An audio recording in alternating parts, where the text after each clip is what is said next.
محترم سامعین اور پیارے ناظرین، السلام علیکم ورحمۃ اللہ وبرکاتہ۔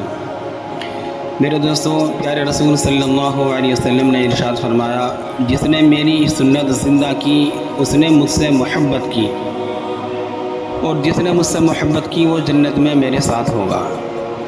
پیارے ناظرین، اللہ تعالیٰ کے یہاں وہی عمل مقبول ہے جو حضور صلی اللہ علیہ وسلم کے طریقے کے مطابق ہو، لہذا حضور صلی اللہ علیہ وسلم کے طریقوں کو جاننا اور آپ صلی اللہ علیہ وسلم کی بتلائی ہوئی دعاؤں اور سنتوں کو سیکھنا، نیز ان پر عمل کرنا امت کے ہر فرد کے لیے ضروری ہے۔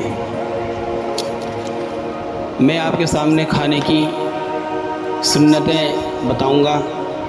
اگر ہم ان سنتوں کے مطابق اور اس طریقے کے مطابق کھانا کھائیں گے تو انشاءاللہ ہمارا وہ کھانا بھی دین بن جائے گا۔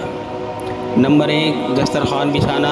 نمبر 2، دونوں ہاتھ گٹوں تک دھونا۔ نمبر 3، ایک زانو یا 2 زانو بیٹھنا۔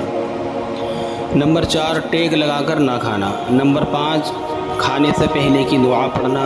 نمبر 6، دائیں ہاتھ سے کھانا۔ نمبر 7، 3 انگلیوں سے کھانا۔ نمبر 8، اپنے سامنے سے کھانا۔ نمبر 9، بہت زیادہ گرم نہ کھانا۔ نمبر 10، کھانے میں عیب نہ نکالنا۔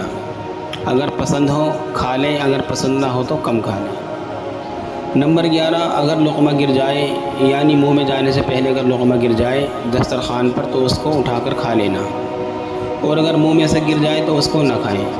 نمبر 12، برتن اور انگلیوں کو چاٹ کر صاف کر لینا۔ نمبر 13، کھانے کے بعد کی دعا پڑھنا۔ نمبر 14، کھانے کے بعد ہاتھ دھونا اور کلی کرنا۔ السلام علیکم ورحمۃ اللہ وبرکاتہ۔